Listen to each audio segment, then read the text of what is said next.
CBC TV 8, 50 years of bringing Barbadian life to you.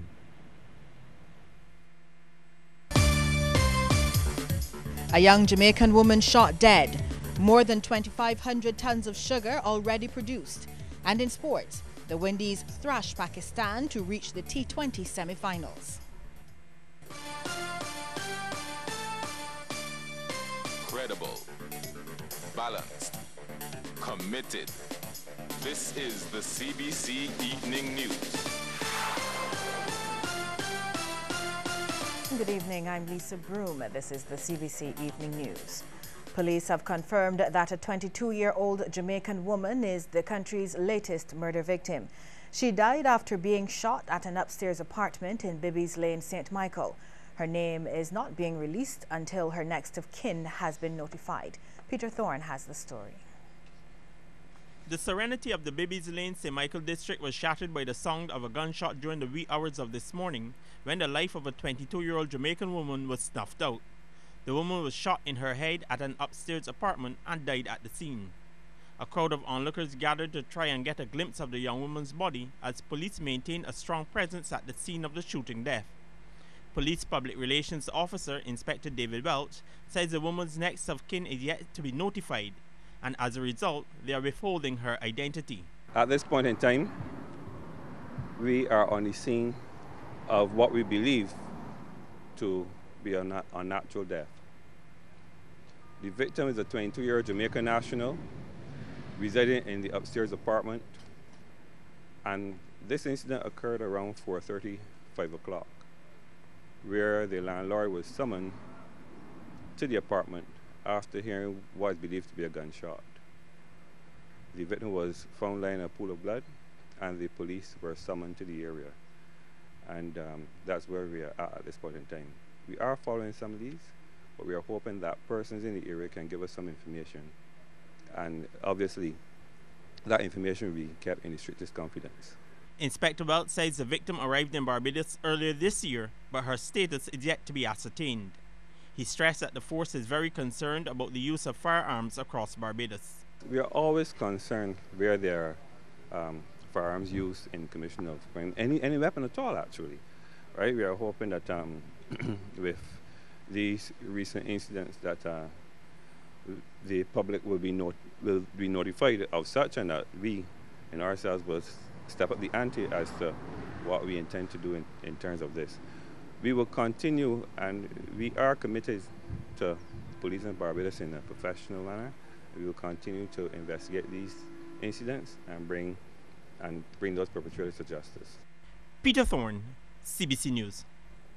Just 2 weeks into this year's sugar harvest, Barbados has so far produced 2,686 tons of sugar. And this was from just over 26.5 thousand tons of processed canes since the start of the crop on March 17th. The projection is that the 2014 crop will produce slightly above last year's, when 17,423 tons of sugar were made. This year, officials are predicting a yield of just over 18,000 tons from just over 188,000 tons of cane. Well, this year will be the first time Barbados will be using a single factory, Portville, while Andrews is rebuilt as a multi-purpose factory for the future. The crop is expected to run for about 16 weeks, with the harvest finishing around the middle of July. Last year, Barbados made one shipment to the European Union of just under 15,000 tons of sugar. Most of the remaining 3,000 tons was used for local consumption. An electrical problem has forced the Barbados Water Authority's Golden Ridge St. George pumping station offline and left residents in surrounding areas without service. But the BWA's corporate communications specialist, Joyanne Haig, has given the assurance that engineers will work throughout the night if necessary to get the problem solved. The Golden Ridge pumping station carries water to Castle Grant, and as a result of that, we had to stop pumping in order to fix the problem, which started yesterday morning at around 6 o'clock. The residents that are being affected right now are in parts of St. Joseph, St. Andrew, and in St. Thomas. Tankers have been dispatched to assist persons in all of the affected districts, and we will have them working up until 10 o'clock tonight in order for persons to receive water as much as we possibly can.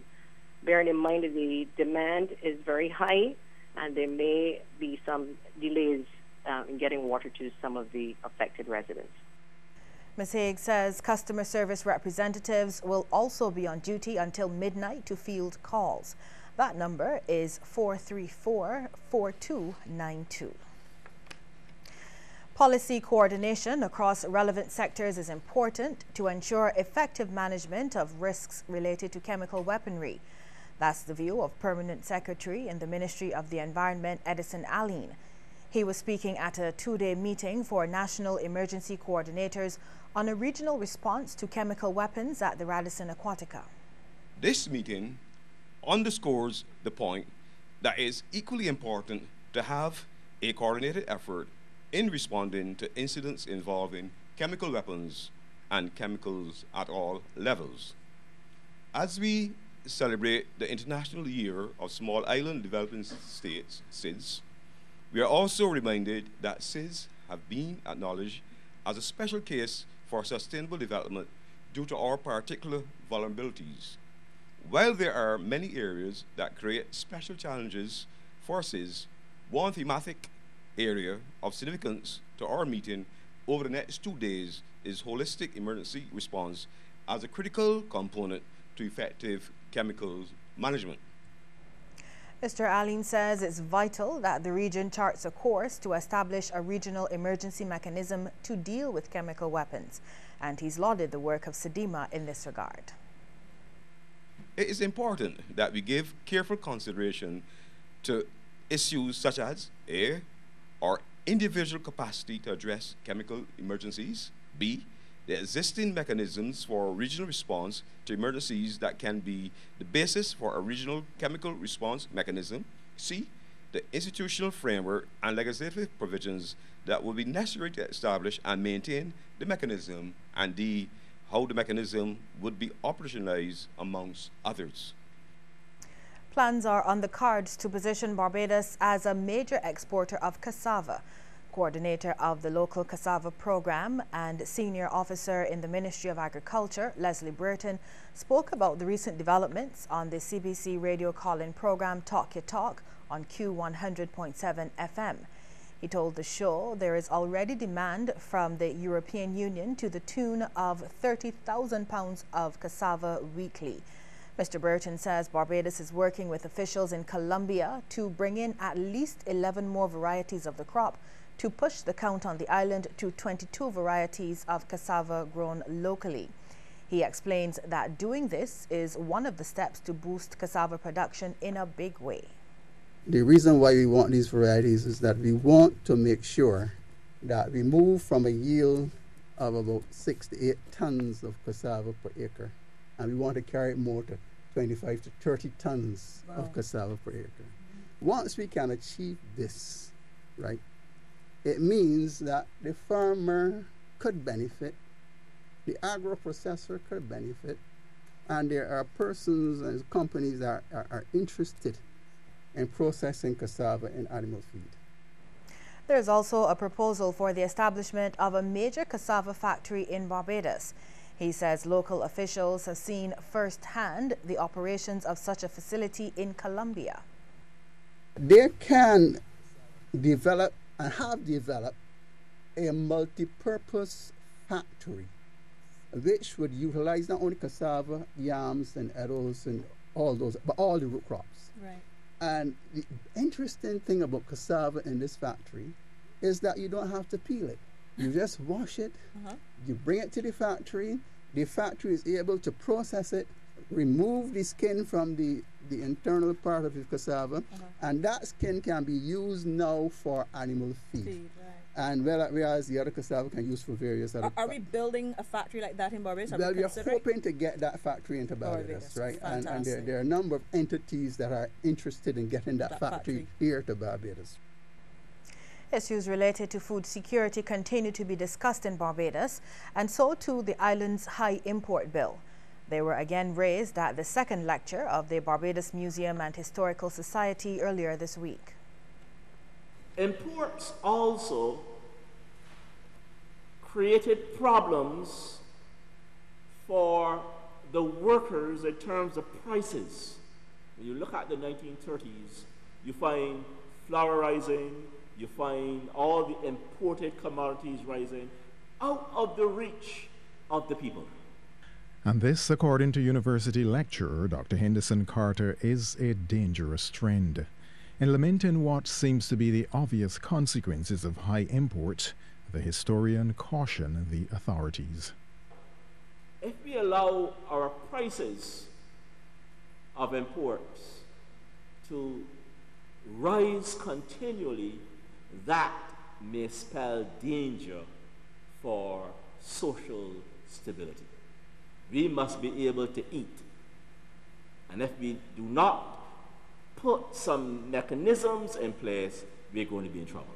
According to Dr. Carter, the way forward is the reversal of Barbados's high food import bill, something he suggests should be part of our national objective. In other words, when we sit down to ask ourselves, what are we going to do in the next 30 years, that must be one of them, to make sure that we reduce our dependence on foreign exports. We were under pressure because of that dependence on foreign imports. Sherwood McCaskey, CBC News. Coming up after the break, solar energy for some primary schools.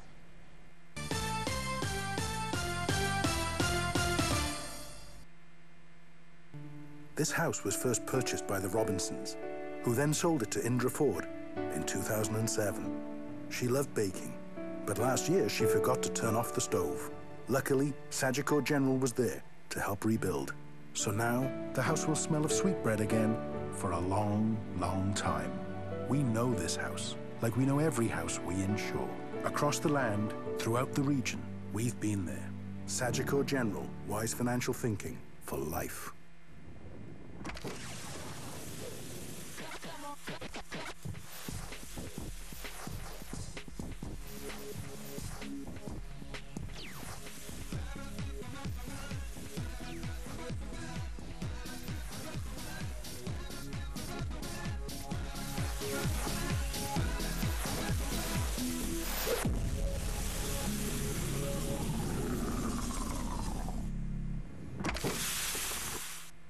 Hi, Louis the Lightning Bug here. Now us lightning bugs are experts, see, on safety and electricity. And one thing for sure, and I ought to know, you never fly your kites where power lines go. You never fly your kites where power lines go. Now if you're looking for a tree to climb, you never climb trees near power lines. You never climb trees near power lines. Play it smart, little buddy. Power lines. You gotta play it safe around the power lines. A message from Light and Power, powering our nation's progress since 1911. Community Files. The Community Independence Celebration Secretariat is looking for persons to serve as parish ambassadors and attendants for 2014. Parish ambassadors must be between the ages of 18 and 30, while attendants must be at least 26 years old. The Secretariat is also recruiting persons to serve on the executive body of the parish independence committees. Candidates must reside in the parish in which they wish to serve, must have a sense of community pride, and must be willing to work with others. Interested persons are asked to contact the Secretariat at 310-2700.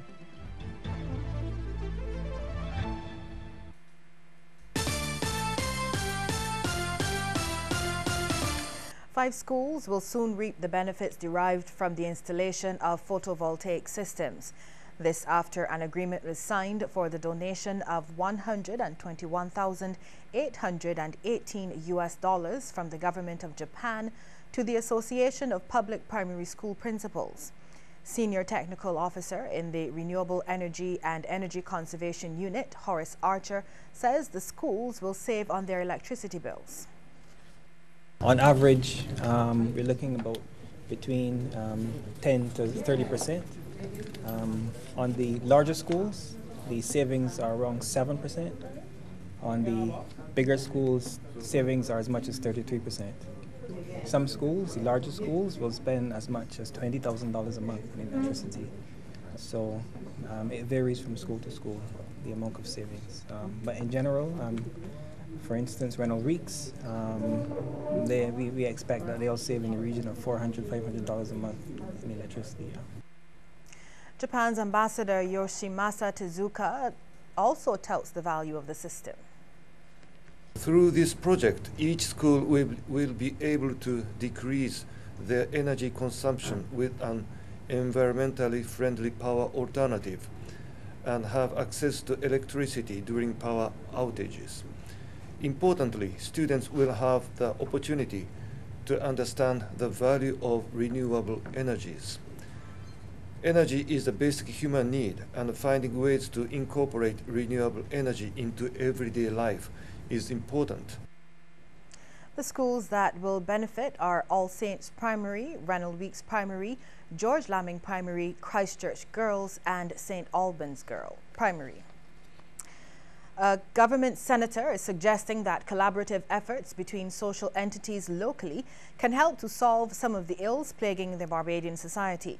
Senator Apostle David Durant says the issues such as domestic abuse, child abuse, and elderly abuse have continued to affect many people in the island. Speaking at a recent Prayer Warriors Save Our Sisters convention, Senator Durant stressed that more public education campaigns about domestic violence need to be hosted. The police alone cannot do it. We all need to be on board. I believe we will see the most effective response when all the social partners are working together. The police, professional counselors, health authority, social care services, the church, note I said the church, and other specialist entities. Senator Durant says institutions such as the family and marriage, along with the education system, are also affected by all forms of abuse. We're praying today, and we need to continue praying for a restoration of marriages. Husband and wives will love each other again. The spirit of long-suffering, understanding, forgiveness, and love will continue to prevail. Also, that the hearts of children will return to their parents. Residents of communities in an area earmarked for development, stretching from St. David's Christchurch to St. Six Roads in St. Philip, have been brought up to date on the proposed project. Government recently commissioned a comprehensive land use community plan for the area to guide development there over a 5-year period. The residents were introduced to the consultants at a community meeting at the St. Patrick's Church. The meeting, according to Chief Town Planner Mark Cummings, is part of efforts aimed at gathering input from residents as it seeks to develop the plan. At the Town Planning Department, we hold a very firm view that unless the stakeholders, which by stakeholders I'm speaking of the citizens or the residents of the area between St. David's and Six Crossroads, unless they have a significant input into the process, then we are pretty much wasting our time, because planning is for communities. Planning is about building communities. Residents from communities including Bannatyne and Yorkshire Developments who attended the meeting voiced their concerns about the proposed project. What I just would not like to see happening is some development that will look like a massive jail, like the one on the highway. What I like about this community is the fact that people can still engage in agricultural activities. They can still keep livestock. Unlike in lowlands where you can't keep a chicken. But they can still keep livestock. People can still know the neighbors. They can still have community kind of life. And that there's the diversity in the agriculture in the area. Chief Executive Officer of the Barbados Agriculture Society, James Paul, queried the environmental impact of such a development. What I don't like to see is the fact that we have approved these things and we have not considered the impact that it is likely to have on neighboring districts. I just want people in this room to think of Gibbons Bogs, which is in Christchurch. You might not live here, sir, but every time that we have heavy rainfall, that area becomes under siege in terms of water. The reason being is because of inappropriate developments that happens in the higher areas. 100 years and counting. Centenarian Dorothy Downs, affectionately known as Dolly, celebrated the milestone yesterday with family visiting from the United States and Canada. And it was all in the presence of Governor General Sir Elliot Belgrave and St. Joseph Representative Dale Marshall. Talking about some of the changes in society, Dolly told CBC News that money lasted longer in her day. I mean, 5 cents a day. Sometimes my mother go at the shop Saturday night, pay, and check a trust, pay a trust you could buy. You pay what you had in the week, and you trust then from Saturday night you go and trust in nothing. But God, thank God for the change of the time. Well, Dolly also said today's youth are not leading healthy lifestyles. She says that the young people are not eating breadfruit, cassava, or sweet potatoes. The fast food, a lot of grease, too much grease.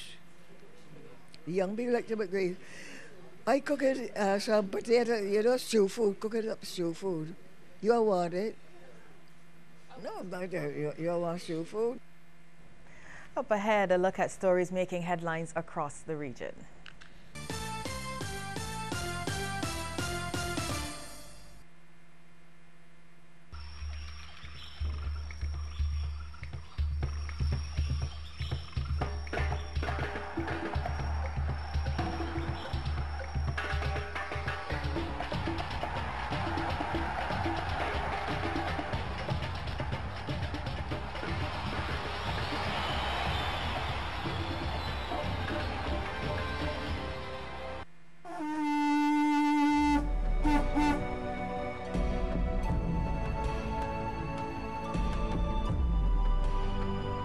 Speightstown has had a glorious past, but today it's like the victim of a ghastly car crash. Smashed up, but still alive, it's lost some limbs, other bones broken to bits, with clumsy efforts at repair and bloody bruises everywhere. Fortunately, many people still love this historic little town, live here, work here, and nurture their souls here, and will do anything honest to restore its former glory. Speightstown, a forgotten treasure, coming soon to CBC TV8.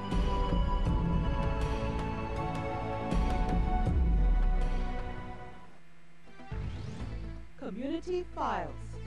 The public is asked to note that all traffic cases currently assigned to the District E Magistrates Court will be heard at the District D Magistrates Court, Rock Hall, St. Thomas, from Wednesday, April 2nd.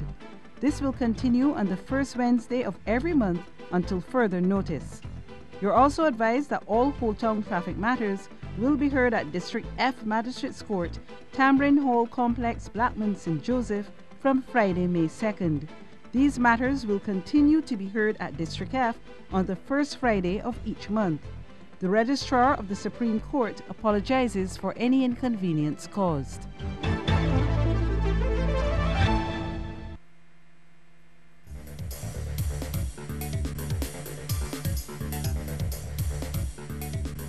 Police in the Bahamas have held a 35-year-old man in connection with the murder of a 15-year-old girl on Saturday morning. Alexis Smith was shot twice in the head as she left a nightclub. Witnesses say the teenager was seen inside the club moments before she was shot by a man she knew. In Jamaica, the government is alleging that a Supreme Court judge misdirected himself in a ruling that will result in the eviction of almost 100 families illegally occupying a 9-acre property at Orange Grove, Trelawney. The allegation is among several grounds of appeal being used by the government in its application for the Court of Appeal to set aside Justice Lennox Campbell's ruling. In February, Justice Campbell turned down an application by the Housing Ministry seeking to block New Falmouth Resorts Limited from evicting the occupiers. The government had taken steps to regularize the property through the Housing Act in defiance of a 2010 court ruling ordering the eviction. Tessan Chin, winner of NBC's Season 5 of The Voice competition, on her first visit to Canada, has managed to raise $40,000 for a worthy cause with an impromptu 3-song performance.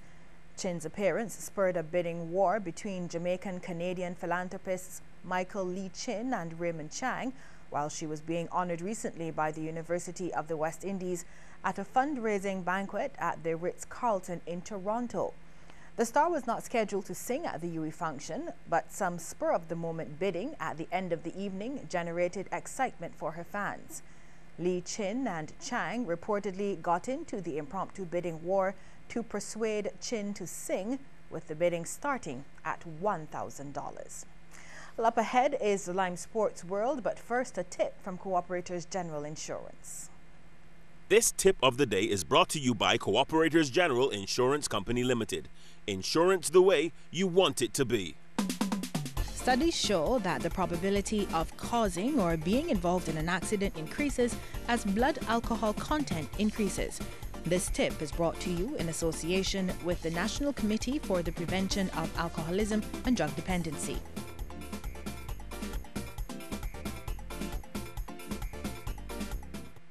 Effective April 1, 2014, the government's major revenue collection agencies will merge to form the Barbados Revenue Authority. The new authority consolidates the functions of the Department of Inland Revenue, the Land Tax Department, the Value-Added Tax and Excise Divisions of the Customs and Excise Department, and the Revenue Collecting Segment of the Barbados Licensing Authority. The aim is to promote efficiency and effectiveness in the current tax collection system by improving compliance, reducing tax leakages, and increasing the level of tax revenue collection. The Barbados Revenue Authority, ensuring the improved collection of government's revenue.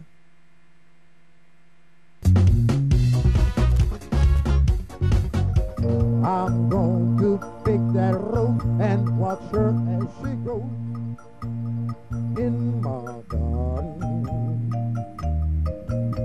This is real Barbadiana here, the Snow Going Man.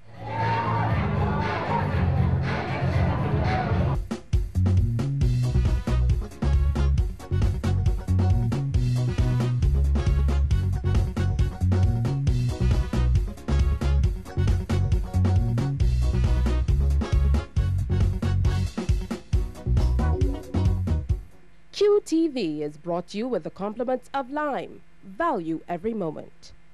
The fourth generation of mobile technology. Create your own wireless hotspot anytime, anywhere, for everyone. Smart, fast, imagine 4G. Welcome to Lime Sports World. Hello, I'm Sean Green. This is the Lime Sports World. Well, the West Indies were on fire today as they demolished Pakistan en route to a semi-final place in the ICC World T20 competition in Bangladesh. The Windies secured an 84-run victory after winning the toss and batting, posting a total of 166 for 6. The Windies were at 1.81 for 5, but leading the recovery was skipper Darren Sammy and the man of the match Dwayne Bravo, who put on a 71-run partnership in 34 balls, with Bravo firing 4 sixes in his 46 from just 26 balls and Sammy an unbeaten 42 off 20. Pakistan in reply struggled from the very first ball and were skittled out for just 82 in 18 overs. Samuel Badri took 3 for 10 and Sunil Narayan 3 for 16. Here's a look at the highlights. Yes, easy. He just moved mid-on a little straighter. Stan. Now they think that the foot was in the air. This could be a big moment in the game. Up goes the finger. Now he'll play the sweep shot and he'll play it well. And he'll clear the field again. So they're taking their chances against the spinner. Oh, now is there an edge? There is. I think he's got the distance on that. Oh, that's crunched. 7 to 15, 116. And this time a short delivery. Will the midfielder get it? No, it's a 6. They've gone for leg before appeal. I think I heard a woody sound. Appealing for run out also. So they've... Is he in or is he out? He's gone.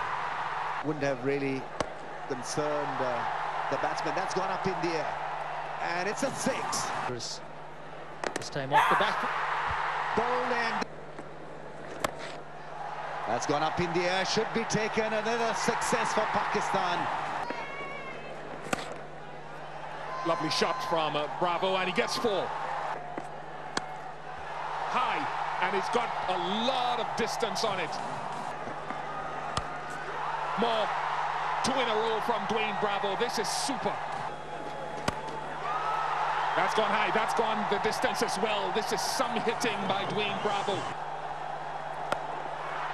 Again it goes over the fence. Oh, that's gone. That is gone. The club has come out.